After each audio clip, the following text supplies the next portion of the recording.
Boa noite. Gostaria de dar as boas-vindas a todos novamente. Vamos ver como estudar a Bíblia. E estaremos analisando como podemos fazer a observação. Quais são algumas das técnicas que podemos usar para observar o conhecimento da Bíblia, as informações, os fatos da Bíblia, e é isso que vamos analisar esta noite. Teremos alguns exemplos extraídos da Bíblia e vamos procurar aplicar algumas dessas técnicas de estudo. Antes, curvemos as cabeças em oração.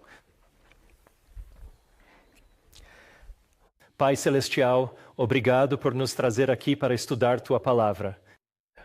E, Senhor, ao nos aproximarmos da Tua Palavra, peço que Tu, por favor, envies o Teu Santo Espírito. Peço que, através dele, sejas nosso guia e que abras nossos olhos, ouvidos, corações para entender as coisas maravilhosas que ocultaste em Tua Palavra. Ao estudarmos, Pai, ilumina nossas mentes e dá-nos uma mensagem pessoal do Teu trono de graça. Pai, peço que nos perdoes os pecados, que nos convenças do pecado não confessado e que o confessemos e entreguemos a Jesus agora. Agradecemos por seu sangue e justiça que nos cobrem. Oramos em nome de Jesus. Amém.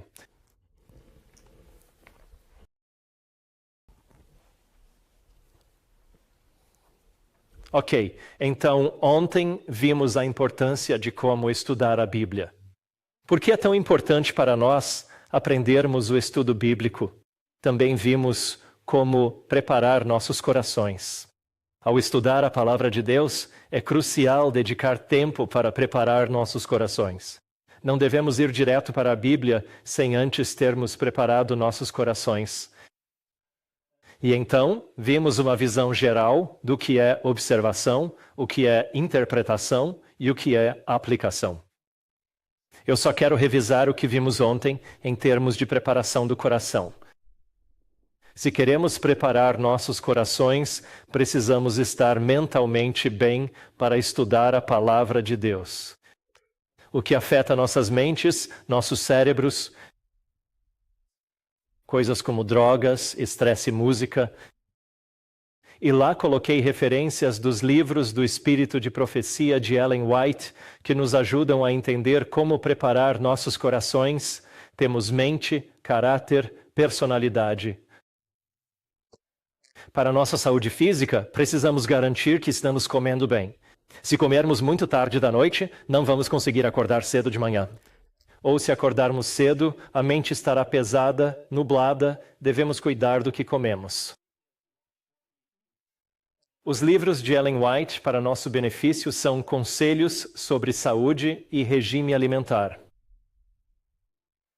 Emocionalmente, se temos problemas conjugais, familiares ou de relacionamento, isso também turvará nossa mente, impedindo o Espírito Santo de falar aos nossos corações.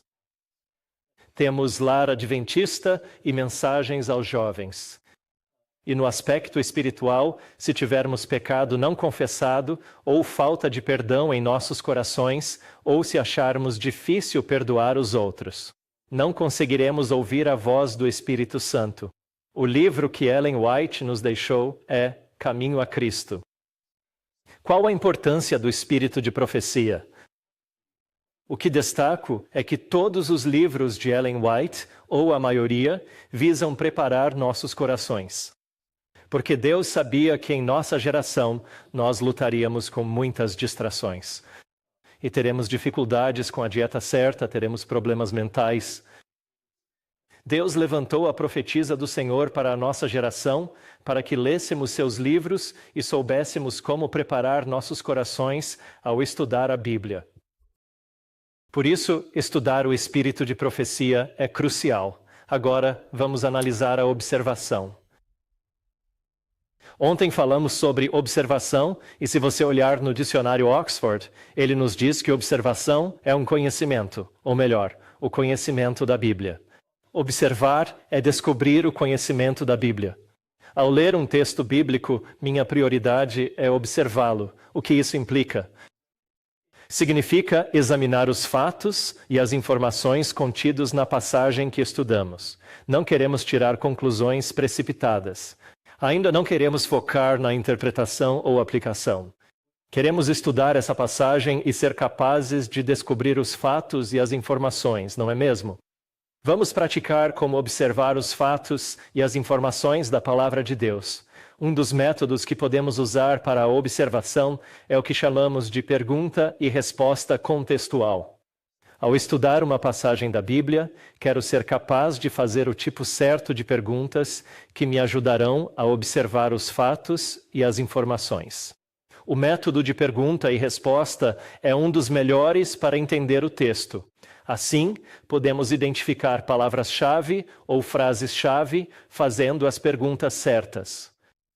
Assim, ao estudar a passagem em seu tempo de devoção, você deve observá-la e conseguir formular uma pergunta que o texto bíblico responda diretamente.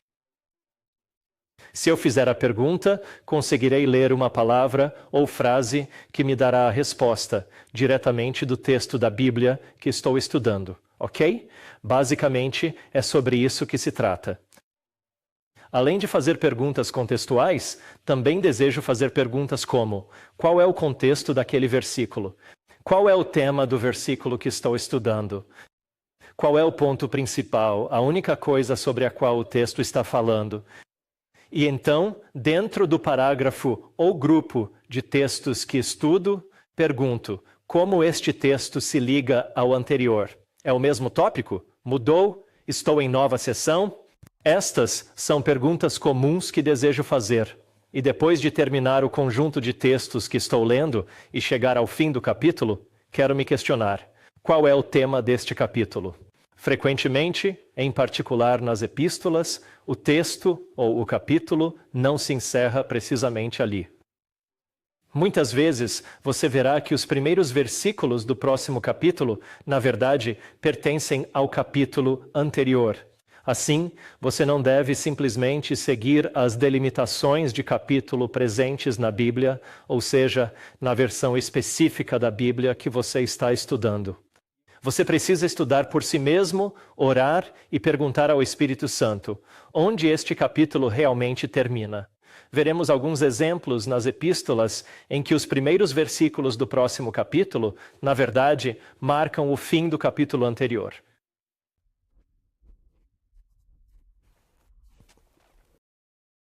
Ok, então vamos passar algum tempo agora em 3 versículos. Abram a Bíblia comigo. Vamos a Marcos 1, 40 a 42. Marcos 1, 40 a 42. E vou utilizar o quadro branco aqui, e assim farei um pedido a todos vocês para lerem junto comigo, e em seguida vou analisar verso por verso, e eu quero que todos participem e me digam quais perguntas esses versículos respondem. Se pudermos passar o microfone, pediremos a alguns para ler um versículo cada. Vejamos Marcos, capítulo 1, versículo 40.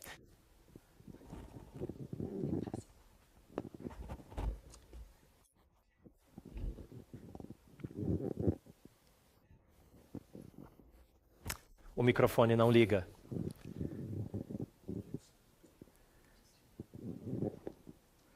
Vá em frente. Veio a ele um leproso, suplicando e ajoelhando-se, dizendo: Se quiseres, podes purificar-me.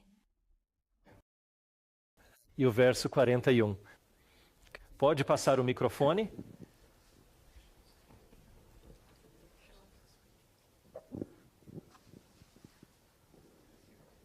Marcos 1:41. Com compaixão estendeu a mão, tocou-o e disse: Quero ser purificado. Assim que ele falou, imediatamente a lepra o deixou e ele foi purificado. Vamos parar por aqui. Tudo bem. Então vamos retornar a Marcos, capítulo 1, versículo 40. E se por gentileza vocês puderem me ajudar fazendo uma pergunta que o versículo vai responder. Ok, eu vou começar e dar um exemplo. Basicamente, a primeira pergunta que você poderia fazer é: quem veio até Jesus? Quem veio até Jesus?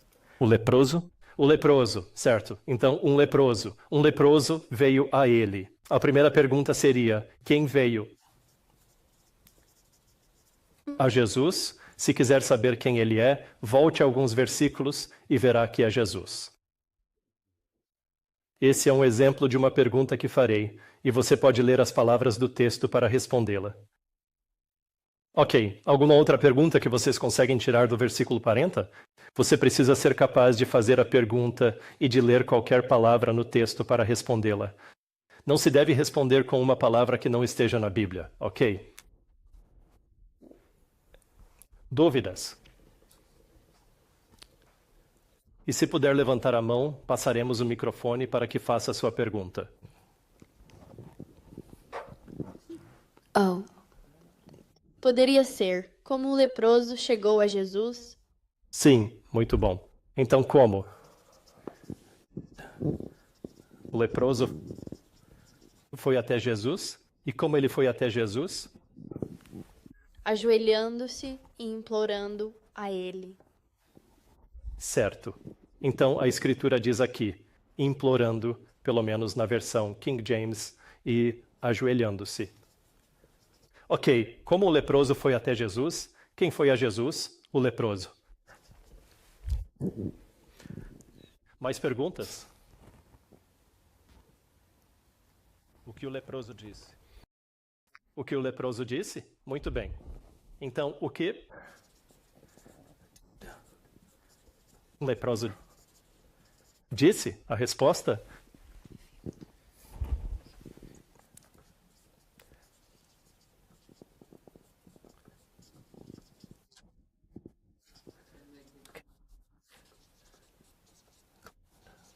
Se puder, certo? Então, se quiser, você pode me purificar. Alguma outra pergunta que você possa ver aqui? Acho que é só isso. Vamos para o versículo 41. Ok, verso 41. Façam uma pergunta que o versículo 41 irá responder. O que moveu Jesus? Certo, o que moveu Jesus? O que Jesus estava sentiu? E a resposta é compaixão. Ok, mais alguma pergunta? O que ele fez? Ou me diga outra forma de fazer essa pergunta para chegar à mesma resposta. Atitude de Jesus? Qual a atitude de Jesus? Outra pergunta. A mesma que me leva à compaixão.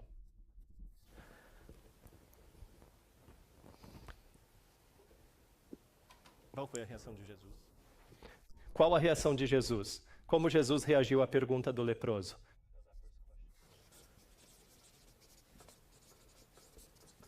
Será a mesma? Alguma outra pergunta que o versículo responda? O que Jesus fez? O que Jesus fez? O que Jesus disse?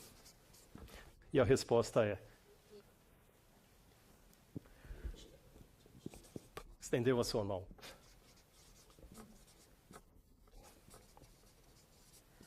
E tocou o leproso. Ok, qual a próxima?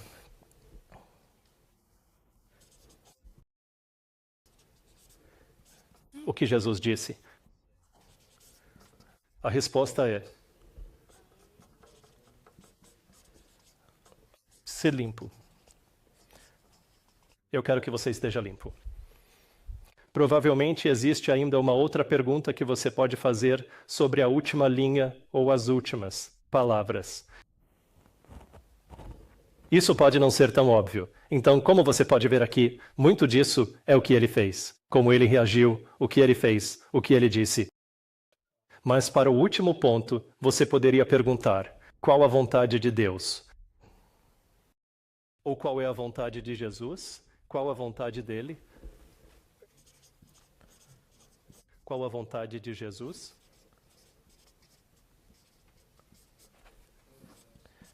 Nos fazer limpo. Certo. Vamos para o versículo 42. Me deem uma pergunta que o versículo 42 responde.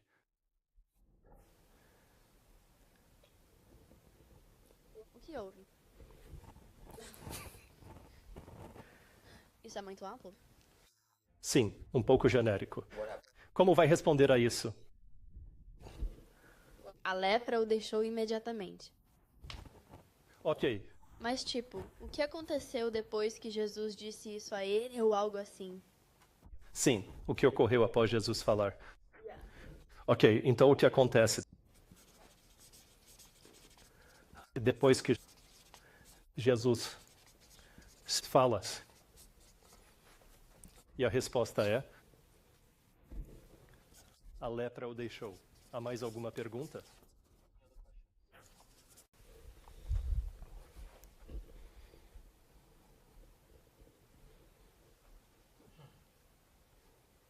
Quão rápido a lepra sumiu? Com que rapidez a lepra o deixou? Ou, em outras palavras, quão rápido a lepra o abandonou? E a resposta é: imediatamente. Mais perguntas?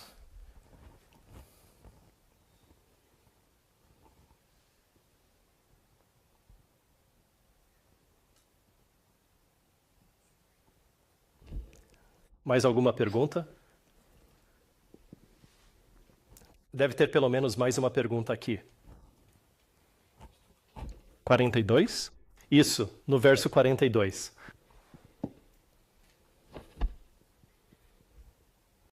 Basicamente, você deve analisar cada parte do versículo e ter uma pergunta.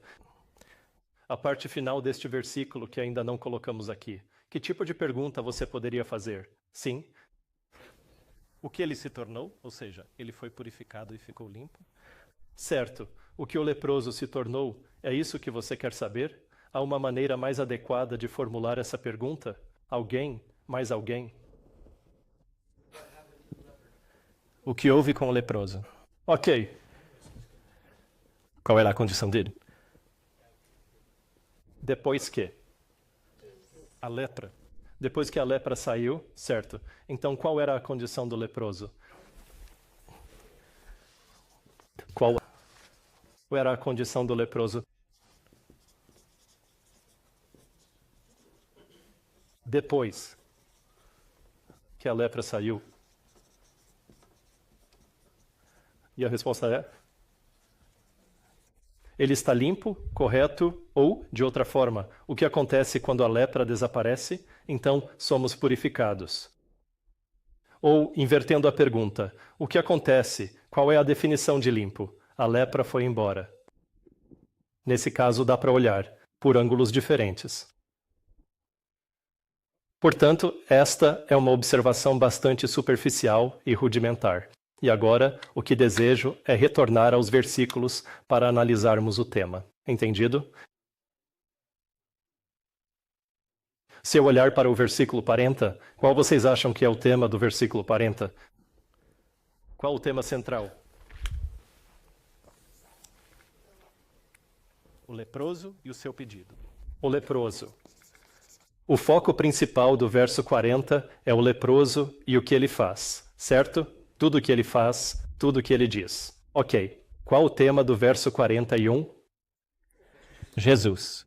Jesus. E como ele reage? E qual o tema do versículo 42?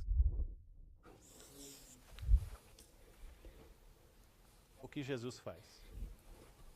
Limpeza. Dá para analisar por dois ângulos, eu acho, mais. Alguma ideia? O que era? O resultado. De quê? Da cena que foi retratada e descrita naquele momento. Dá para ver de dois ângulos. Um seria o que acontece com a lepra. Esse pode ser o tema. Ou o que acontece com o que significa ser purificado, certo? Então, esses são os dois ângulos pelos quais você pode querer olhar. Poderíamos colocar lepra. Isso, o que realmente acontece com a lepra assim que Jesus fala. Muito bem. Agora vamos voltar para cá. O que fizemos fizemos várias perguntas que destacam os diferentes fatos e informações em cada texto. Conseguem ver? E depois vimos qual é o tema de cada texto. E agora vamos conectar o tema. No versículo 40, olhamos para o leproso e o que ele está fazendo. Se eu quiser mapear isso, traçarei uma linha para cada uma dessas coisas que ele está fazendo. O que o leproso faz? Implora a Jesus. O leproso está vindo até Jesus, certo? E o que ele está fazendo? Ele está em uma posição de ajoelhando-se e em seguida ele está pedindo algo a Jesus. Correto. Então agora vamos para a interpretação. Fizemos várias perguntas para dissecarmos o texto. Perguntamos qual é o tema principal. Agora quero fazer perguntas de interpretação. E uma pergunta de interpretação é: o que isso significa? O que representa? Vamos dar uma olhada no versículo 40. Quem o leproso representa? Alguém sabe? Me fale uma. Definição mais exata. Pecador. Pecador, certo. Então, leproso equivale a pecador, ok? O leproso é um pecador. Por que isso? Ele está impuro. Por que está impuro? Que mais? A palavra diz isso. A palavra diz isso. Não nesta palavra. Não, em outro lugar. O corpo todo é. Bem, existe cura para a lepra? Não há. Então, um leproso morreria naqueles dias. Exato. Ligando a Romanos 6, 23. O salário do pecado é a morte. E 3, 23. Todos pecaram e carecem da glória de Deus. Todos somos como leprosos. Todos nós estamos sob uma sentença de morte e morreremos se não tivermos Jesus. Temos um pecador que se aproxima de Jesus. E de que forma esse pecador se achega a Jesus? Humildemente. Ele está se ajoelhando. Em qual momento um pecador se aproxima de Jesus, geralmente? Quando ele sabe que precisa. De joelhos. Quando ele tem necessidade, sabe? Quando ele tem uma necessidade, ok. Algo mais? O que isso representa? Imaginem um pecador vindo a Jesus como nós de joelhos. Quando um pecador está de joelhos, o que ele faz?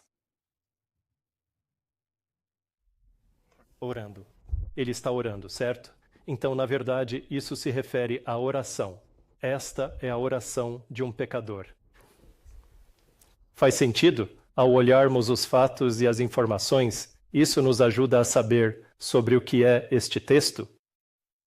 E assim, consigo fazer uma interpretação muito mais precisa. E o que isso está me dizendo aqui é que este é um pecador vindo a Jesus, ajoelhando-se e orando. E pelo que ele está orando, quer ser limpo. Limpo, que significa? O que ele faz? Como chamamos quando um pecador vem a Jesus e pede, por favor, me limpe? Perdão. Esta é uma oração por perdão. Isso representa um pecador quando ele vem a Jesus e está pedindo perdão a Jesus. Agora, vamos olhar para algumas das outras descrições sobre essa pessoa que está orando. Que outra palavra aqui nos dá uma ideia de como ele está orando? Qual outra palavra aqui nos ajuda a entender como essa oração está sendo feita? Pelas palavras que vimos das respostas. Como ele está orando? Muito. Desesperadamente. Por quê? Porque ele está implorando. Exato, certo? Queremos destacar esta palavra. O que significa implorar? Qual é a definição? Suplicar ou pedir? Certo. Quando, como pecadores, nos achegamos a Jesus para pedir perdão por nossos pecados, não deve ser uma oração rotineira. Quantos de nós, ao fim do dia, prestes a dormir, fazemos esta oração? Pai Celestial, perdoa meus pecados. Não sei o que fiz de errado hoje, mas me perdoa assim mesmo. E aí vamos dormir.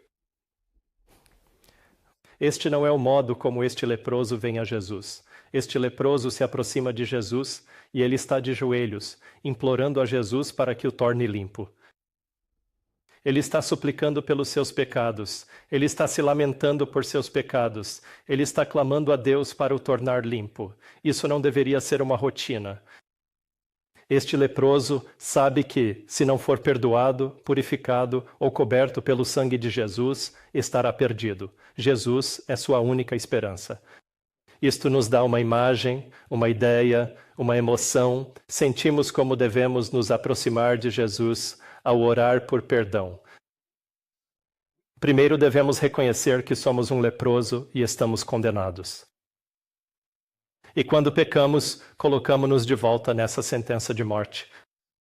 Eu preciso ir até Jesus e preciso implorar e pedir a Ele. Eu nem tenho certeza se Ele vai. Nesta oração, o leproso nem tem certeza se Jesus o curará, certo? Ele diz, se tu quiseres, se quiseres. Eu não sei se vais querer, Jesus, mas eu espero, estou a orar, a pedir, a implorar. Se quiseres, purifica-me, por favor, deixo a decisão nas tuas mãos. Eu nem estou sequer presumindo que você realmente vai fazer isso. Posso apenas pedir e serei perdoado por uma oração cerimonial. Ele implora, incerto. E então, temos aqui a resposta de Jesus, não é mesmo? Quando estamos em oração por perdão, é assim que deveríamos imaginar a resposta de Jesus. Como será que ele responde? Com compaixão e amor em seu coração. E movido por compaixão, o que ele faz? Ele coloca a mão e toca. Ele estende a sua mão do céu e nos toca. Deveríamos visualizar a mão de Deus se estendendo do céu e nos tocando no momento em que imploramos por perdão. Jesus não é tipo... Você sabe, na Ásia, nossas religiões como o budismo, o taoísmo, sabe, temos essa imagem de um Deus raivoso. E normalmente, se você vir os deuses chineses, as estátuas deles, eles geralmente estão segurando um tridente, uma espada ou um martelo, esperando para nos destruir. E muitas vezes, ao virmos a Jesus, imaginamos que Deus está com raiva. E pensando que Jesus está bravo, quando o buscamos, o que fazemos? Tendemos a pedir perdão repetidamente pelos pecados da semana passada ou de alguns dias atrás, e não temos certeza se Jesus nos perdoa e sentimos que Ele está zangado conosco. Isso nos impulsiona a manter uma certa distância de Deus. E quando pecamos, bem no fundo da nossa mente, o diabo nos faz crer que Jesus está zangado. E como Jesus está bravo, eu tento manter uma certa distância e não tenho certeza se ele realmente vai me perdoar. Este texto nos ajuda a entender que Jesus é imediatamente movido por compaixão e estende a sua mão e nos toca. Agora, por que Jesus tocou o leproso? É aqui que podemos dissecar isso um pouco mais. Por que Jesus tocou o leproso? Será que, quando Jesus tocou o leproso, ele foi curado imediatamente? Vocês estão certos disso? Olhando o versículo 42, quando a lepra desaparece? Após Jesus se manifestar. Sendo assim, é a palavra de Deus que nos purifica, não é verdade? É Jesus falando por sua palavra que nos purifica. Mas então, por que ele tocou o leproso? A doença não está contida. Ninguém o havia tocado por um longo tempo. Ok, então ninguém tocava no leproso há muito tempo. Conforto. Conforto. Conexão com o pecador. Conexão. O que significou para o leproso Jesus o tocar? Ele se importava, tipo. Importava-se. Naquela cultura você estava condenado. Ninguém podia tocá-los. Jesus realmente se importava. Exato. Na cultura judaica, o que geralmente acontecia quando um leproso andava por aí? Impuro. Devia dizer impuro. Certo. Ele gritava, impuro, impuro. E o que todos faziam? Iam embora. Eles fugiam para longe, não é? Ninguém queria sequer se aproximar de um leproso, muito menos tocá-lo. E então, enquanto ele se aproxima de Jesus, ele implora Para curá-lo, Jesus tocou nele e, com isso, estava tentando dizer ao leproso: a maioria das pessoas, ou talvez todas, achem você nojento, mas eu não. Eu não tenho medo de quem você é. Não tenho nojo de quem você é. Não tenho nojo do seu pecado, certo? Ao pedirmos perdão, devemos ver Jesus estendendo a mão do céu para dizer: não importa o que você fez, nem o quão grave pense que é, não sinto nojo. Não tenho medo de quem você é, e com certeza não estou zangado com o que você é, com o que você fez. Eu estou aqui para te restaurar, não é verdade? Assim, quando Jesus o tocou na cultura asiática, sabe, nós não somos tão físicos, então não nos abraçamos com a mesma frequência que na cultura americana. E por isso não deixamos qualquer um nos tocar. Na cultura asiática, quando alguém nos toca, é alguém muito íntimo, alguém da família, talvez da família próxima. Nós não abraçamos na igreja nem nada disso. Se permitimos que alguém nos toque, é porque é algo muito íntimo, certo? E então, para nós, como asiáticos, como vejo isso, você sabe, Jesus também estava tentando transmitir ao leproso: você, eu me importo. Para eu te tocar, você é parte da minha família. Jesus está tentando dizer a ele: eu não me importo com o que você fez, nem como se sente sobre si mesmo.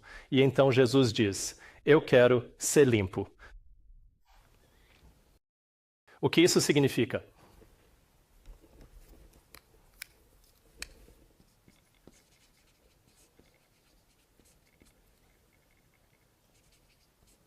O que ele quer dizer? O que chamamos eu quero ser limpo? O que é ser limpo? Neste ponto, talvez queira pesquisar a palavra limpo. Em que outra parte da Bíblia se fala sobre estar limpo? Mas o que isso significa? O que ele representa ao dizer eu quero ser limpo? Como chamamos isso? Perdoado, limpo do pecado. Purificação. Ou poderíamos chamar de santificação.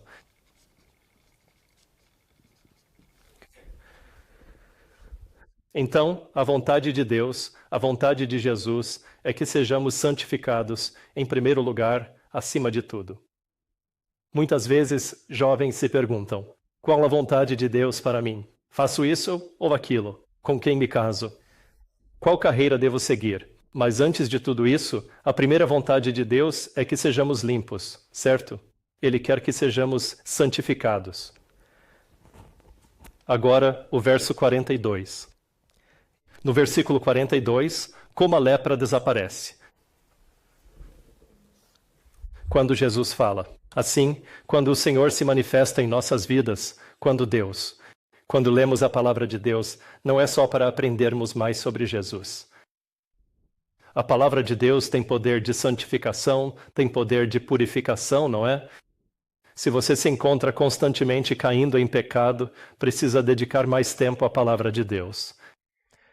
Se você está constantemente, as coisas que não quer fazer, os vícios que tem, os pecados habituais que luta para superar, como os vencemos, precisamos ouvir Jesus falar mais. Não ouvimos Jesus falar o suficiente. E se não bastar, guardemos a palavra de Deus no coração. É preciso memorizar as Escrituras. Se você luta contra um pecado habitual, peça a Deus: Deus, me dê um texto para guardar no coração, para que, quando eu for tentado a pecar, o Espírito Santo o traga à minha mente e me dê força. E assim, quando Jesus fala, a lepra vai embora. E com que rapidez ela vai embora? Imediatamente, certo? Então, quando confessamos nossos pecados, nos ajoelhamos e pedimos perdão, e Jesus responde: com que rapidez nosso pecado é purificado? Imediatamente. No momento em que me levanto, estou limpo, perfeito aos olhos de Deus. Mas muitos de nós, ao nos levantarmos, pensamos: ainda me sinto um pecador, ainda sinto que não fui perdoado. Talvez eu devesse pedir perdão a Deus de novo, certo? Na noite seguinte. E simplesmente continuamos a implorar a Jesus perdão pelo mesmo pecado, ao invés de verdadeiramente exercermos fé nesta história, crendo que, assim que peço perdão e me ponho de pé, não importa o que o diabo tente incutir em minha mente, nem como ele me faça sentir, vou agir como se estivesse perdoado. Vou acreditar e agir como se eu fosse perfeito e Deus me tivesse limpado completamente do meu pecado. E esta história aqui serve para nos dar essa certeza de que é exatamente isso que acontece. Deus nos perdoa instantaneamente e perante os olhos do céu somos purificados, somos perfeitos.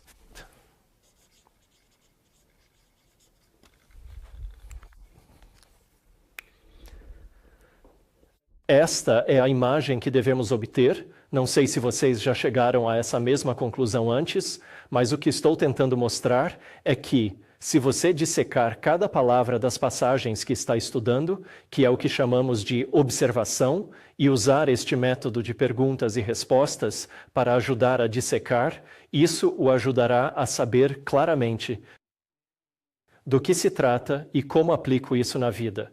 Muitos leram essa passagem e disseram: Jesus curou um leproso. Como isso se aplica a mim? Mas, ao dissecar, você começará a ver que esta é uma oração do pecador, e é assim que ela é relevante para mim, e é assim que posso aplicá-la. Posso aplicá-la para me ajudar a saber que, quando eu peco e confesso meus pecados, é isso que acontece no céu. É assim que Jesus vê meu pecado quando me ajoelho e lhe suplico. E é isto que acontece, é como Deus vê o meu pecado logo depois que eu o confessei, certo? E isso deve nos dar a segurança, a alegria de saber que, assim que eu confesso, Deus me purificou, e ao me levantar, posso seguir em frente com a certeza de que Jesus me perdoou de todos os meus pecados. Amém? Vamos retornar a este ponto. Bem, antes de continuarmos, alguma pergunta ou comentário? Não. Ok, vamos continuar. Educação cristã. Ellen White diz: há verdades a serem descobertas. Isso significa que, ao estudarmos a Bíblia, mesmo que sejam os Evangelhos, e tenhamos o livro O Desejado de Todas as Nações, Ellen White não documenta tudo o que podemos aprender. Ao estudar o Antigo Testamento e patriarcas e profetas, não é dito tudo o que podemos estudar, tudo o que podemos aprender. E quando estudamos epístolas, muitas vezes Ellen White não as comenta, então precisamos estudá-las a fundo por nós mesmos. Ao estudarmos a Bíblia, mesmo na eternidade, novas descobertas sobre Deus virão. É assim que a palavra de Deus é complexa e maravilhosa, para sempre poderemos descobrir coisas novas sobre Ele em Sua palavra, enquanto a conectamos. Só mais alguns princípios. Vimos alguns ontem, quero mostrar mais alguns. Aqui diz, em Caminho a Cristo, página 90, parágrafo 3. Não podemos obter sabedoria sem atenção diligente e estudo em oração. Algumas escrituras são claras demais para serem mal interpretadas, mas outras têm significados que não são óbvios à primeira vista. A escritura deve ser comparada com a própria escritura. É preciso pesquisa cuidadosa e reflexão em oração. Esse estudo trará ricas recompensas. Assim como o mineiro acha veios de metal precioso escondidos, aquele que busca a palavra de Deus como tesouro encontrará verdades de grande valor ocultas ao pesquisador descuidado. As palavras inspiradoras, ponderadas no coração, serão como riachos da fonte da vida.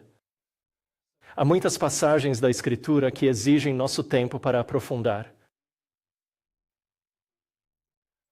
Muitas vezes, quando estou estudando uma passagem da Bíblia, ou, digamos, uma passagem da escola sabatina, eu a leio 10, 20, 30 vezes, repassando-a de novo e de novo.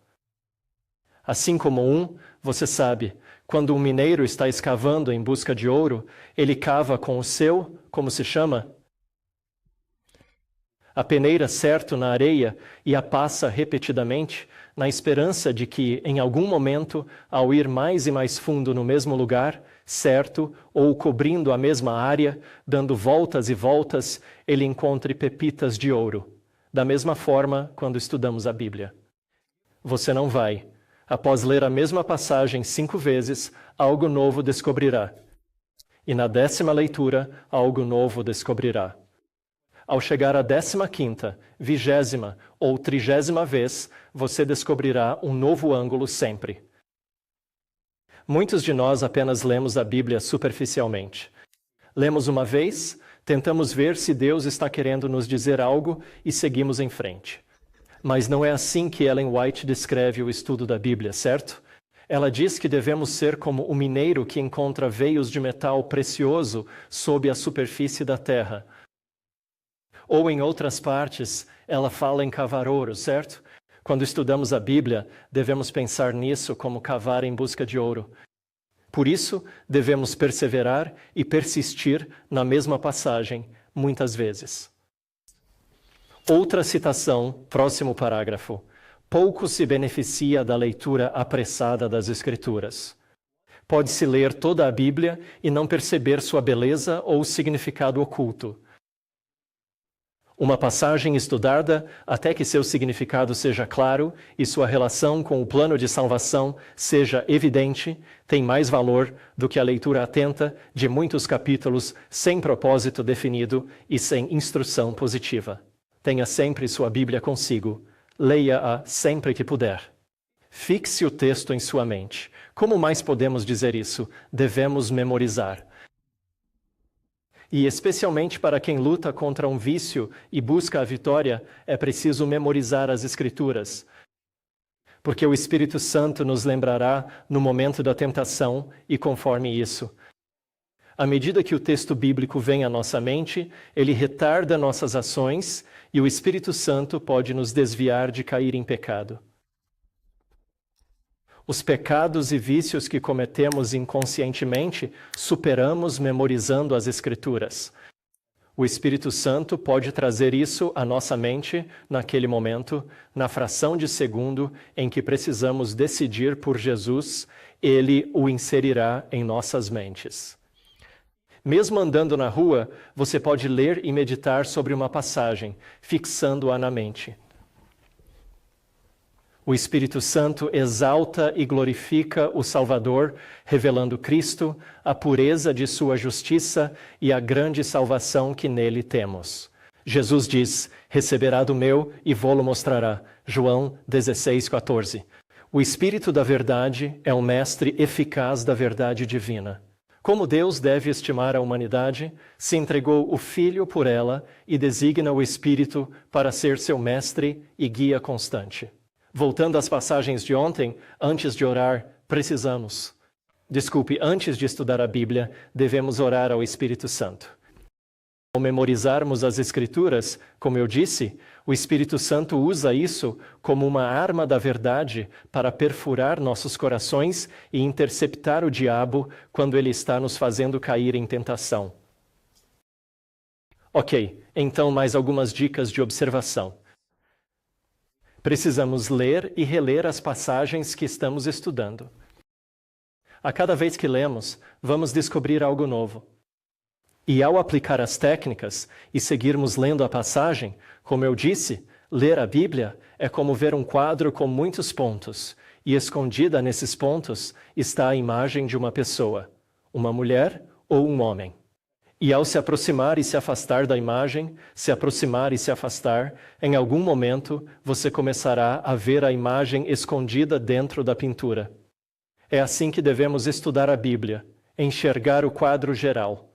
Analisamos os temas em cada versículo e depois o tema geral. Como o leproso se relaciona com Jesus e a lepra. O tema geral desta passagem, destes poucos versículos, é a oração do pecador, certo? Então, devemos sempre nos perguntar qual é o quadro maior. Queremos fazer perguntas de observação que o versículo responde. Devemos aplicar o princípio de Isaías 28:10, linha sobre linha, um pouco aqui, um pouco ali. Ao estudar a Bíblia, em vez de pular, devemos começar lendo versículo por versículo. Devemos aprender a disciplina de ler a Bíblia, versículo por versículo, compreendendo o contexto. Não devemos saltar para uma passagem, ler um texto, um devocional, depois pular para outro lugar e fazer o mesmo. Não captamos a beleza da Bíblia que teríamos estudando a versículo por versículo. E então, no texto, ao deparar com termos intrigantes como puro, posso fazer uma pesquisa de palavras sobre puro e verificar outros trechos bíblicos que mencionam puro ou purificado, ligando isso ao contexto deste versículo. Então, se eu não visse isso como um todo, dizendo, esta é a oração do pecador, e depois procurasse por puro e purificado, poderia chegar a outras conclusões erradas sem o tema principal da passagem. Faz sentido?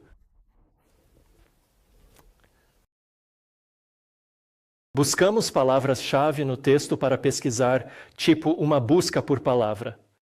Queremos ligar as palavras-chave ao texto bíblico. Então, digamos que sabemos que o tema deste texto é o leproso, ou Jesus, ou a lepra. Bem, como eles se conectam?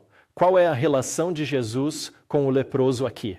É a sua resposta ao leproso. Qual é a relação da lepra com Jesus? É o que acontece com a lepra quando Jesus fala. Isso nos permite conectar essas palavras-chave.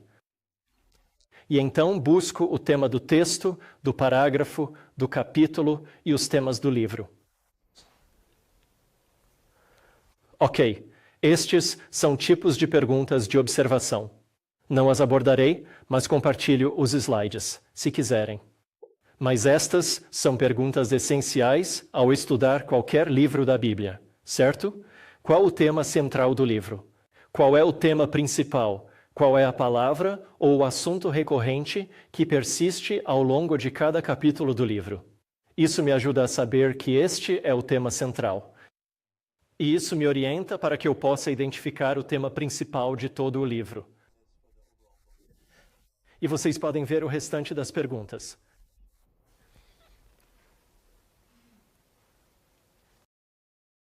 Ok, então, palavras de observação. Ao observar, especialmente uma epístola da Bíblia no Novo Testamento, estes são os tipos de coisas que procuro. Busco por palavras de definição e repetições na passagem. Há alguma palavra ou termos semelhantes se repetindo ali? Estou buscando comparações. Se eu olhar João 3, Nicodemos vai a Jesus à noite. E em João capítulo 4, Jesus vai à mulher no poço, a que hora do dia? No meio do dia, ou seja, de dia. Então há um contraste constante em João entre luz e escuridão, certo? E é interessante que Nicodemos, o fariseu, veio a Jesus na escuridão da noite, o que significa que ele estava mais confuso que a mulher no poço. Jesus vai à mulher no poço em plena luz do dia, o que significa que ela recebeu o evangelho mais facilmente que o fariseu. Também observamos contrastes, como noite e dia que acabamos de discutir.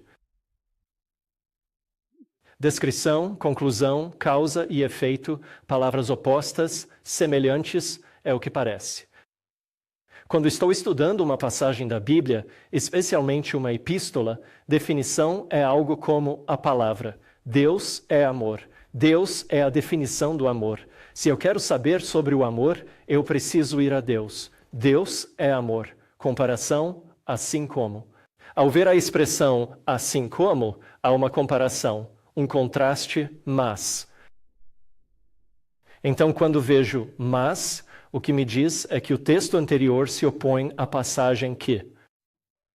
O tópico que a passagem abordará, então sei que há um contraste. Se é uma condicional. Se vejo vários se em cada versículo, ocorre uma transição de um grupo para outro. Alguém aqui estuda engenharia de software ou ciência da computação? Em termos de ciência da computação, temos este termo se não, certo? Se estou escrevendo um código e digo se não, o que isso me indica é que estou alternando de uma opção para outra. Vou mostrar passagens com vários se em sequência. O autor alterna entre dois grupos dizendo: se você fizer isso, pertencerá a este grupo. Se fizer aquilo, pertencerá àquele. Assim, se virem vários se, é uma condicional que alterna entre lados. Conclusões. Portanto, finalmente e assim. Causa e efeito. Pois e para. E então, procurem palavras opostas, semelhantes, que se descrevam, ou de comparação e contraste. Veremos isso mais tarde. Ao observar um texto, procure sequências de eventos. Portanto, muitas vezes devem olhar para as palavras de ação, certo? Os verbos. E se houver muitos verbos juntos, então provavelmente há uma sequência de coisas que devemos fazer ou uma ordem de ações que Deus nos tenta dizer. Precisamos de procurar uma lista. Se virem um grupo de verbos, uma lista de palavras, o autor tenta nos dizer que esta é a ordem das coisas que devemos fazer. Também queremos procurar por sequências. Vamos dar uma olhada em Gênesis capítulo. Vamos dar uma olhada em Salmos, capítulo 1. Vamos abrir em Salmos, capítulo 1.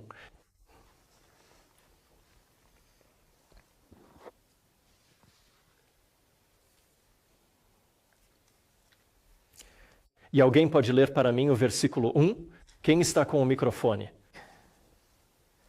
Por favor, leia o versículo 1.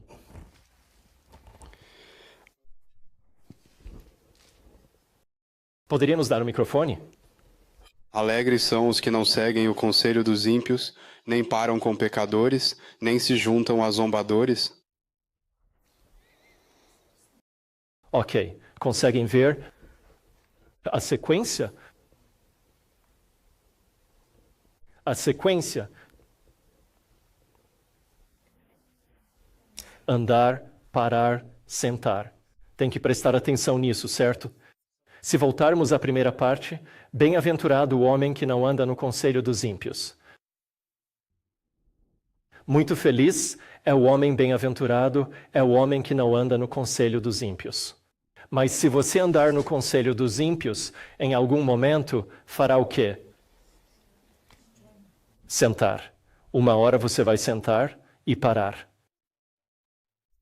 Primeiro você segue o conselho dos ímpios e em algum momento você vai parar e o que vai fazer?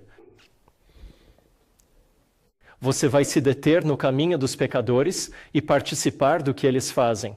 Primeiro, você só anda com eles.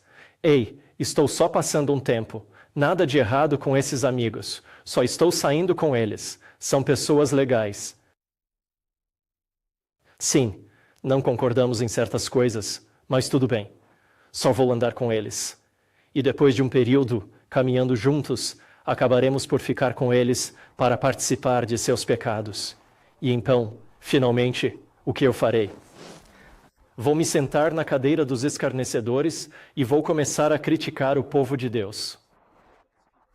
Vou começar a criticar tudo o que há de errado na igreja. Vou ficar insatisfeito com a vida da igreja, porque estou tão acostumado a não andar no conselho dos ímpios, a não me deter no caminho dos pecadores e, finalmente, a me sentar com eles para escarnecer, sabe, do povo de Deus. Vemos uma sequência de coisas aqui. Vamos para Gênesis, capítulo 1. Gênesis 1. E não vamos ler o capítulo 1 todo, mas vou perguntar, qual a sequência dos acontecimentos na criação?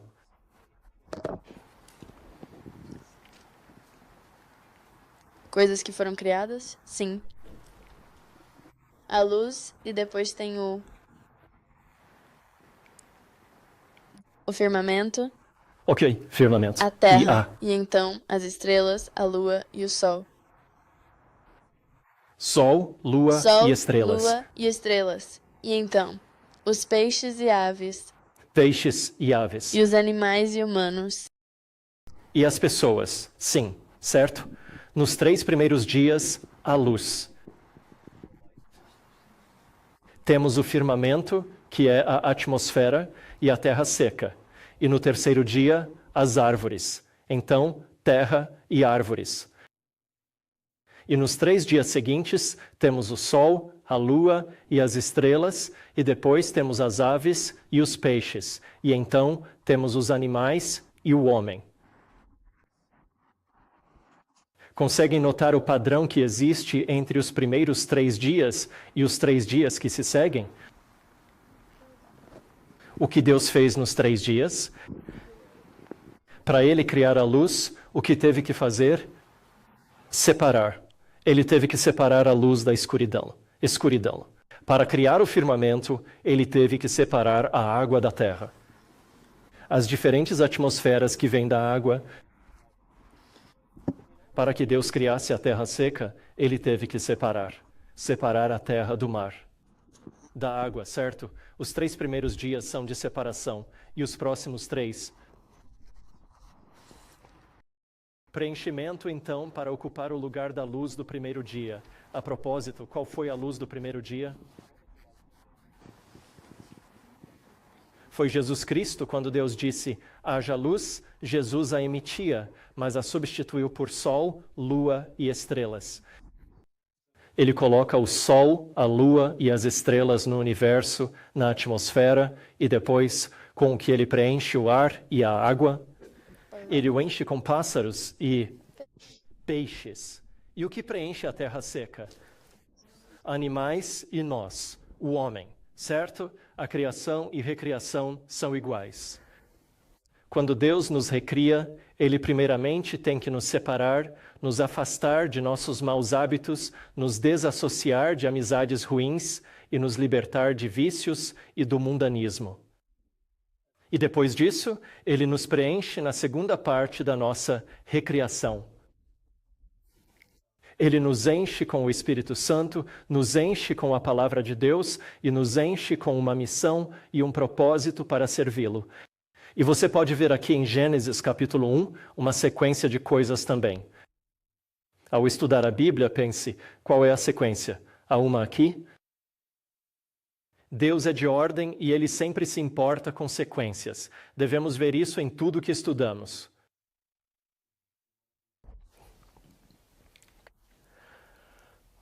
Tudo bem. Quero estudar um trecho curto para terminar, mas pergunto, faremos uma breve pausa ou seguimos?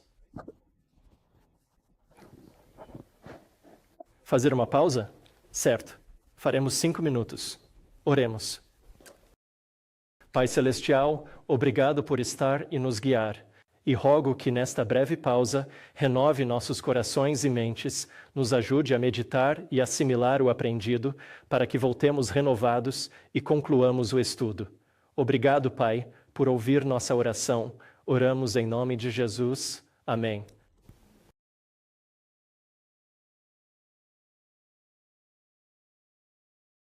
E eis que se levantou certo doutor da lei, tentando-o e dizendo, Mestre, o que eu farei para herdar a vida eterna? E ele lhe disse, o que está escrito na lei? Como lês?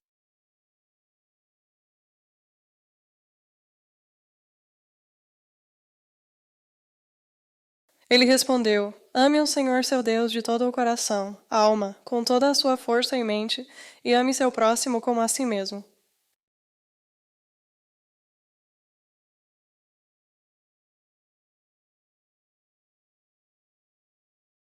Verso 28, ele disse, respondeu bem, faça isso e viva.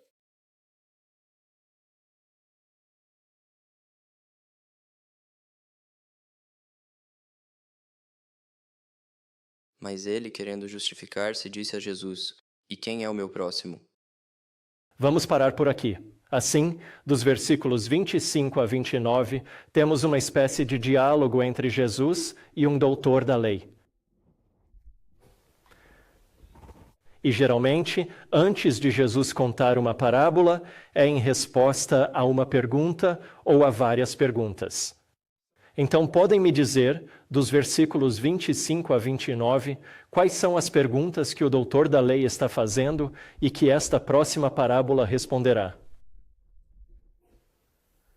Quais são as perguntas? Ok? Quais são as perguntas que vêm? O que farei para herdar a vida eterna? Ok, então a primeira pergunta que ele faz é: o que eu devo fazer? Para ter a vida eterna, o que devo fazer? Ok, segunda pergunta. Qual a próxima? O que a lei diz? É a pergunta de Jesus a ele. Sim. Qual a outra pergunta?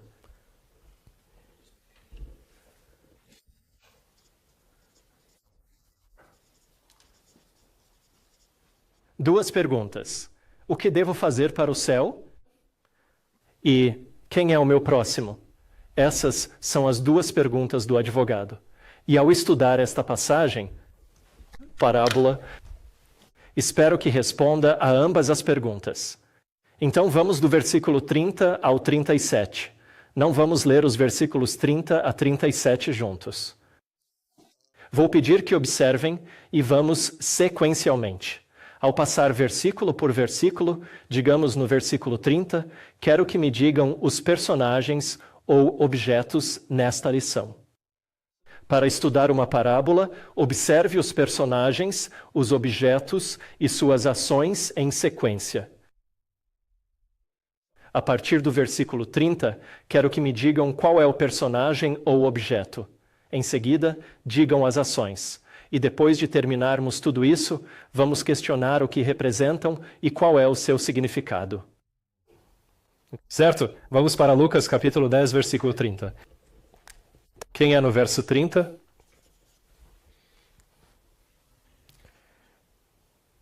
Um homem.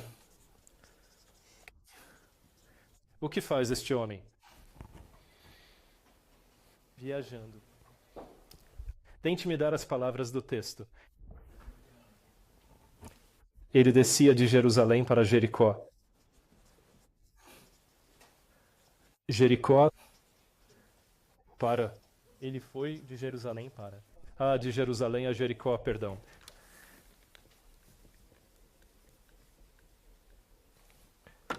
Ele foi de Jerusalém para Jericó. Certo? O que mais aconteceu com ele? Ele foi assaltado. Ele caiu nas mãos de ladrões. Sim, ele foi assaltado. Então, eles se despiram dele, de suas roupas. Do que mais? E o feriram. Ele foi rodado. Ele foi ferido. E depois? Meio morto. Continuando, vamos para o versículo 31. Mas você não falou dos ladrões que também estão nesse versículo. Sim, você tem razão. Ok. No versículo 30 também temos os ladrões. E o que eles fazem? Eles fazem todas essas coisas. Fazem tudo isso? É a mesma coisa. Tudo bem, vamos passar para o versículo 31 e versículo 32. Quem são os personagens do versículo 31 e 32? Temos o sacerdote. E o sacerdote? Ele vai para o ponto, para o outro lado. Ele basicamente passou de lado. Pelo outro lado. E qual o próximo no versículo 32? Temos o levita. O que ele faz?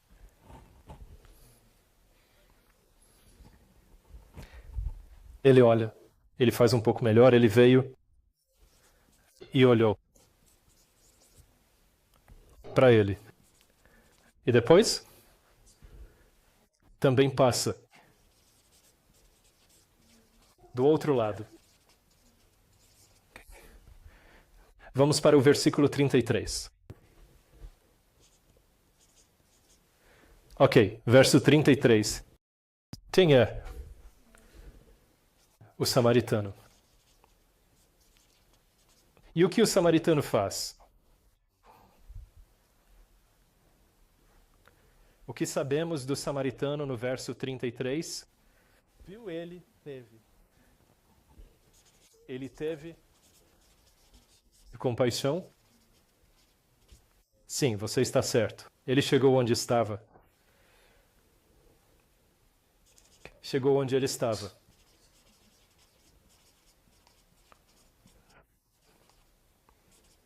O viu e compadeceu. Verso 34. Que mais?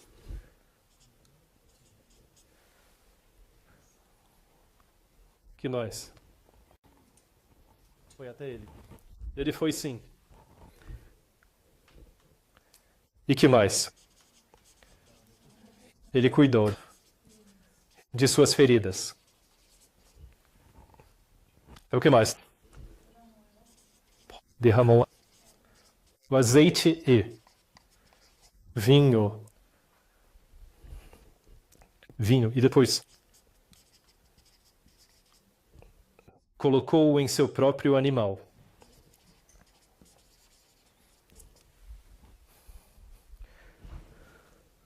Levou-o para uma estalagem.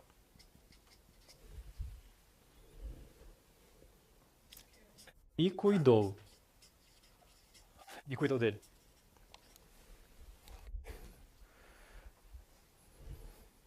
Que mais? Versículo 35.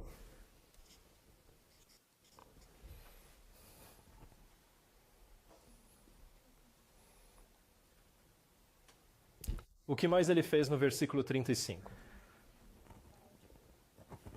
Ele deu 2 denários ao hospedeiro. Então, ele tirou as 2 moedas e as deu ao hospedeiro. 2 moedas. Para quem? Ao hospedeiro. Para o hospedeiro. Ele deveria ser um personagem nisso? Sim, devia. Já vamos chegar nele. Ele deu 2 moedas ao hospedeiro. E o que ele disse? Para cuidar. Ele diz ao hospedeiro: cuide bem dele e de tudo o que precisar. E então, o que mais acontece?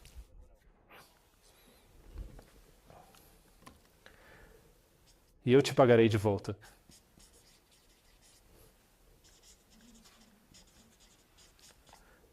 O seu custo. Quando eu retornar. Está certo? Muito bem. É basicamente isso que o samaritano faz. E quem é o último personagem desta história?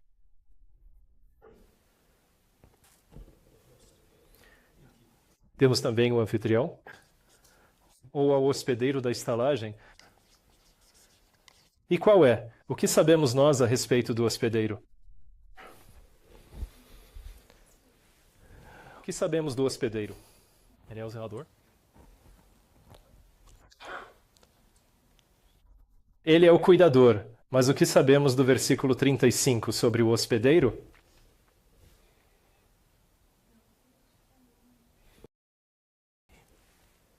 Ele recebe algo.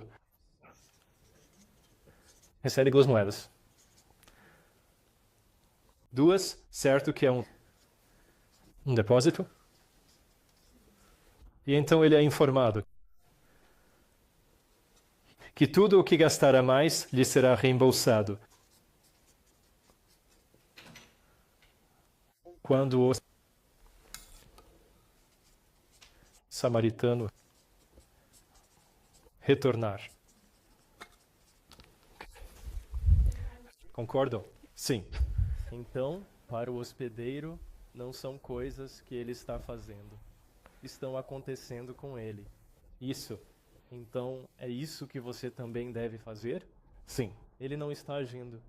Ele não está agindo, mas algo lhe acontece. Certo? Ele recebe 2 moedas. Ele é instruído a cuidar. Ele é instruído a zelar pela vítima, pelo homem que foi ferido. E recebe as 2 moedas. Eu estou sem espaço aqui, mas lhe foi dito para que cuidasse.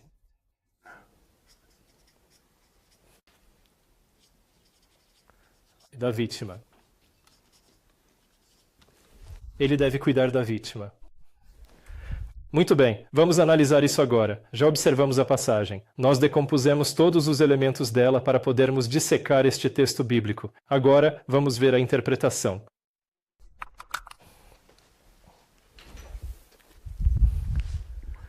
Quem ele representa? Com base nas observações e descrições sobre ele, o que vocês acham que esse cara é? Como chamamos? Por que dizemos que ele é um pecador? Não sei. Porque ele está necessitado. Ele está numa situação sem saída. Bem, vamos olhar a descrição, ok? Ele foi de Jerusalém, considerada uma cidade de Deus. Para Jericó, cidade do pecado. Certo. Então ele está saindo de Jerusalém e descendo de Jerusalém para Jericó. Certo. Então por que você a chama de cidade do pecado? Jericó, Canaã. Cidade de Jericó quando eles foram. Quando os israelitas a rodearam, não era considerada a cidade de Deus. Era basicamente uma cidade do inimigo. Representava isso. Então, ele está saindo da cidade de Deus. Possivelmente da igreja para o mundo. Realmente é isso que está significando para nós, não é? Como chamamos esse tipo de pessoa que vai da cidade de Deus para a cidade do pecado? Pecador. Desviado. Um desviado, certo? Então ele está se desviando. E em seu percurso da igreja para o mundo, algo lhe acontece. Aparecem ladrões e o que eles fazem? Tiram suas roupas. O que elas representam, na sua opinião? Veste. As vestes é a justiça de Cristo. Ele é despido de sua justiça, ferido e deixado meio morto.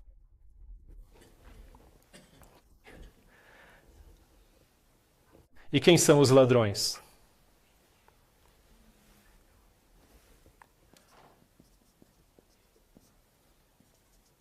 Quem são os ladrões? Pecadores. Inimigos. Aqueles que estão lá para tentar tirar nossa justiça podem ser outros pecadores. Quem são o sacerdote e o levita?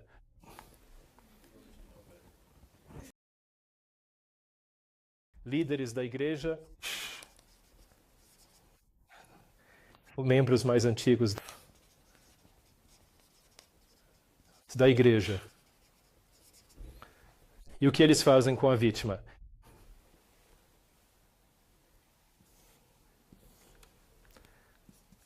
Ignoram a vítima.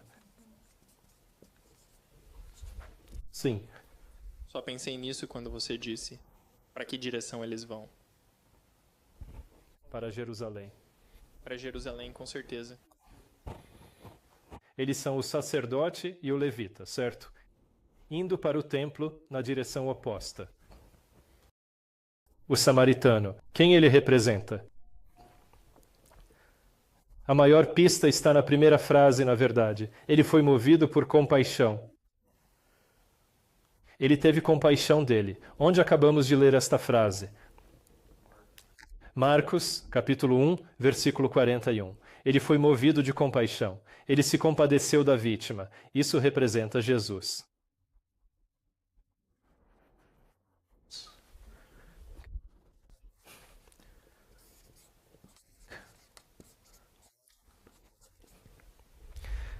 E o que ele faz? Ele cuida de suas feridas. Ele lhe dá azeite e vinho. O que o azeite representa? Azeite é igual ao Espírito Santo. E o que é o vinho? Sangue. O sangue de Jesus Cristo, que é o equivalente ao seu sacrifício. Com este azeite, com o azeite e o vinho, ele cuida de suas feridas. Ele lhe dá vinho e azeite, cuida de suas feridas, o põe em seu animal e o leva a uma estalagem. O que a estalagem representa? Igreja.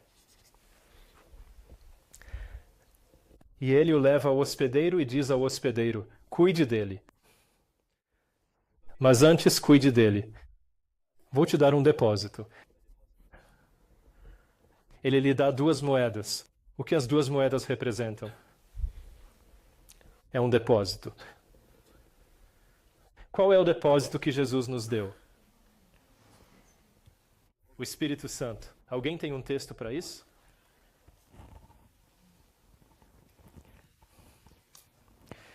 Vamos para Efésios, capítulo 1, e versículo 13 e 14.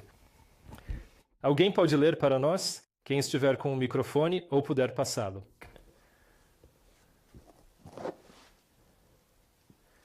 É isso. Efésios 1, 13 e 14. Em Efésios capítulo 1, versículos 13 e 14? Sim, 13 e 14. Isso mesmo. Certo. Apliquei meu coração a investigar com sabedoria tudo o que se faz debaixo do céu. Esta enfadonha ocupação deu Deus aos filhos dos homens. Não, isso é Eclesiastes. Efésios capítulo 1. Sim, não sei porquê, mas acabei errando. Tudo bem, vamos em frente. Em Cristo, vocês também foram incluídos, ao ouvirem a palavra da verdade, o evangelho da salvação de vocês. Tendo crido, foram selados com o Espírito Santo da promessa, que é a garantia da nossa herança, para a redenção daqueles que pertencem a Deus, para o louvor da sua glória. Então aqui diz que o Espírito Santo da promessa é, na King James diz penhor e na sua versão garantia. Basicamente, isso significa um depósito. A palavra penhor é um depósito. Então, o Espírito Santo foi dado como um depósito para a nossa salvação. Um depósito é dado ao hospedeiro e Jesus diz ao hospedeiro: cuide das vítimas, eu estou de partida agora. Quando eu regressar, eu te darei o restante. Assim, quando ele retornar, o que será que isso representa? Segunda venda.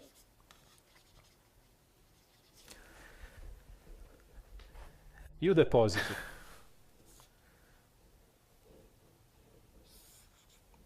Espírito Santo. E quando esse depósito foi dado?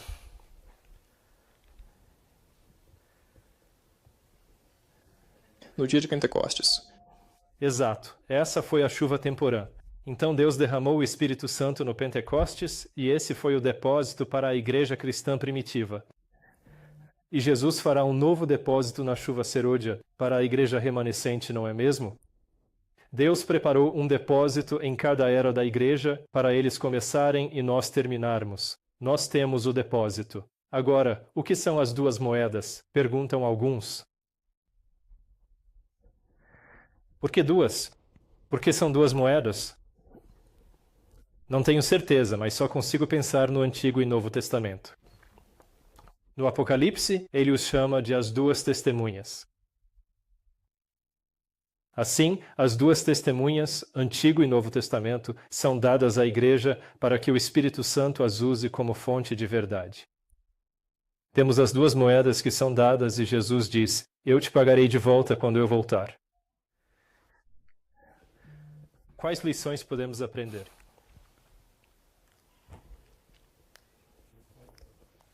Sim. Voltando a este ponto, certo, sim. O que precisamos fazer para herdarmos a vida eterna? Seja como Jesus. Precisamos ser como Jesus, como o samaritano. Qual o nosso papel na história? Seja como um hospedeiro. Nós poderíamos ser o sacerdote ou o levita, ou poderíamos ser? Voto no hospedeiro. A nossa decisão nesta história. Você é o sacerdote e o levita, que passa do outro lado quando vê as vítimas? Ou será que você é o hospedeiro que espera fielmente que Jesus, o samaritano, traga as vítimas até nós? O papel do hospedeiro é esperar que Jesus traga as vítimas. Ele não sai pela cidade procurando vítimas. Ele não corre por todo lado. Há tempo para bater na porta e para evangelizar. Mas, na realidade, o que realmente nos capacita para desempenhar o papel do hospedeiro? O que qualificou este hospedeiro para fazer o que ele ia fazer? Antes de Jesus dizer, cuide dele e eu te recompensarei quando regressar, o que o qualificava? Tinha lugar pronto. Ele tinha um lugar. Sim, ele é da igreja. Ele quis. Estava disposto. Algo mais? Só faria esse trabalho se recebesse 2 moedas. Isso faz sentido? O que o qualificou para o trabalho foi receber um depósito. Ele confiou, sabe, em Jesus. Jesus lhe deu um depósito e disse, pegue isto para que você possa cuidar dele. O que mais eu precisar te pagar, eu te pago na volta, certo?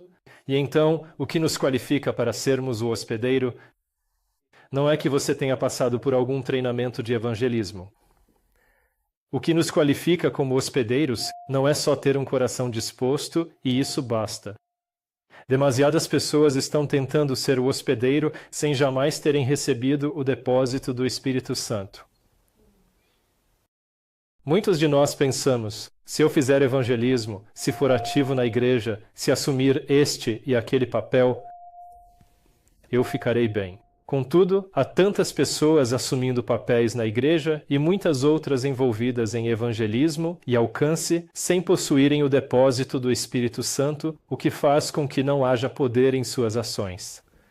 Não há conversões, não há pessoas que são ganhas para o Evangelho, elas estão simplesmente fazendo as atividades, mas não estão qualificadas. O que nos qualifica são as 2 moedas. E as 2 moedas representam um depósito do Espírito Santo, à medida que pedimos um batismo diário do Espírito e estudamos a Palavra de Deus. Você está experimentando uma conexão devocional com Jesus Cristo? Você tem tido a experiência diária de guardar a Palavra de Deus em seu coração? Você ora por um renovado batismo do Espírito Santo? Ao receber essas 2 coisas, você estará qualificado para fazer a obra. Você possuirá a paixão, terá a convicção, a urgência e o desejo ardente de servir a Deus. Mas, infelizmente, hoje, grande parte da igreja foca em tudo, menos em preparar o hospedeiro. A igreja deveria ser o lugar onde somos treinados para ser hospedeiros. A igreja é o lugar onde somos ensinados. Por favor, receba as 2 moedas. A igreja deve ser o lugar onde definimos a expectativa, especialmente para os recém-batizados. Estude a Bíblia e ore pelo Espírito Santo. E ao fazer isso, Deus lhes concederá a convicção e o desejo de servi-lo e de ganhar almas para Ele. E enquanto assim procedemos, estudando a Palavra de Deus e permanecendo aos pés de Jesus, Ele nos qualificará e fará com que as vítimas venham a nós. Não é verdade? Se todos estudássemos a Bíblia e fôssemos cheios do Espírito Santo, Deus diariamente nos traria vítimas, dizendo, por favor, cuidem delas. Eis alguém com quem falar. Por favor, ministre. Eis alguém que precisa ouvir a palavra. Por favor, ensine-o. Aqui está alguém que, sabe, está enfrentando dificuldades em sua vida. Por favor, aconselhe-os. E Jesus começará a trazer pessoas para nossas vidas se formos qualificados como hospedeiro. Mas, infelizmente, porque hoje nossas igrejas não prosperam, não crescem e nem se multiplicam. É porque temos muitas pessoas que não agem como hospedeiros. Ou ainda pior, temos um número excessivo de levitas e sacerdotes que simplesmente passam do outro lado. Por quê? Porque eles nunca tiveram aquela experiência pessoal na palavra com Jesus e não são transformados. E então, seríamos obreiros mais eficazes para o Senhor onde estivermos. Se não estivéssemos tão preocupados em levar o Evangelho a cada parte do mundo e mais em sentar aos pés de Jesus e em sermos transformados e reavivados em nossas vidas. E subitamente o samaritano começará a trazer as pessoas. Milagrosamente, o samaritano não precisa que o informemos onde estão as vítimas. Ele sabe exatamente. Mas por que não as traz à igreja? Por que não as traz aos nossos missionários? Por que não as traz aos nossos obreiros bíblicos? Não estão qualificados. Nunca receberam as 2 moedas. Então, por que ele deveria trazê-las para nós? As entregaria a nós? É perigoso para o samaritano levar pessoas ao hospedeiro que não possui as 2 moedas. E por isso precisamos ter as 2 moedas. Precisamos receber o depósito. Precisamos ter o Espírito Santo. Precisamos estar estudando a Palavra de Deus em nossas vidas. E isso nos qualifica para que então possamos começar a receber as vítimas. Muitos de nós tentam ser o samaritano. Corremos pela cidade, batendo em portas, entrando em casas, indo a todo lado para diversos ministérios. Mas o samaritano diz: Ei, espere, antes disso, receba minhas 2 moedas primeiro. E quando receber de mim as 2 moedas, começarei a trazer as vítimas. Não se preocupe, eu cuido, certo? Voltando à história, quem é meu próximo?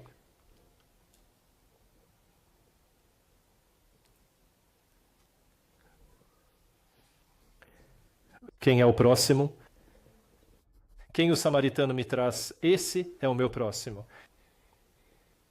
Independentemente de sua nacionalidade, cultura, raça ou crenças, todo aquele que o samaritano me trouxer a cada dia, esse é o meu próximo. Mas como saber quem é meu próximo? Se recebo as moedas. De onde eu obtenho o amor, de onde eu recebo a alegria, de onde eu consigo o desejo, a convicção e a urgência para cuidar das vítimas. Preciso receber as 2 moedas e o depósito. E temos que garantir que os membros recém-batizados estejam aprendendo a receber as 2 moedas. Missionários, antes de ir, aprendem a receber as 2 moedas. Os missionários que já estão no campo estão recebendo as 2 moedas. Antes de começarmos a trabalhar para Deus, precisamos receber as 2 moedas. E é isso que muitas vezes nos falta na igreja hoje. E é por isso que crescemos a um ritmo tão lento. E é por isso que não estamos vivenciando o Pentecostes. É por isso que muitas vezes não estamos vivenciando os milagres que vemos no livro de Atos. Não estou dizendo que nenhum de nós não experimenta isso, mas se você não está vivenciando isso em sua vida e não está vivenciando os milagres que os apóstolos experimentaram e não está vendo o poder do Espírito Santo e não está vendo curas milagrosas e coisas assim, você sabe, ao longo do seu dia e da sua vida, talvez não tenhamos aprendido a receber as 2 moedas. Oremos. Pai Celestial, obrigado por estar conosco e por nos guiar ao estudar a Tua Palavra. E, Senhor, ao olharmos para a parábola do bom samaritano, nós te agradecemos por ter enviado Jesus para vir atrás de cada um de nós. Nós somos a vítima. Nós somos aquele homem que está constantemente fugindo de Jerusalém para Jericó e te agradecemos, Senhor, por teres enviado o samaritano para vir atrás de nós, para buscar e salvar a todos nós que estamos perdidos. E, Pai, como nos salvou Tu, nos comissionaste para, por favor, sermos o hospedeiro. E, Pai, eu oro para que cada um de nós seja convencido em nossos corações e tenha esse desejo de ser o hospedeiro. E se quisermos ser esse hospedeiro, Tu nos disseste, por favor, recebam as 2 moedas de Ti. Tu não nos estás pedindo para ir a um treinamento especial, nem para realizar uma grande quantidade de atividades.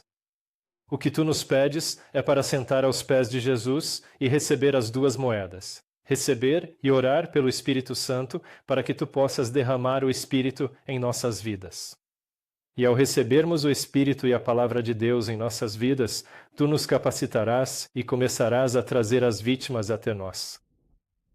Perdoa-nos, Senhor, se como o sacerdote e o levita, passamos do outro lado ao nos trazeres vítimas. Perdoa-nos, Pai, por isso em nossas igrejas.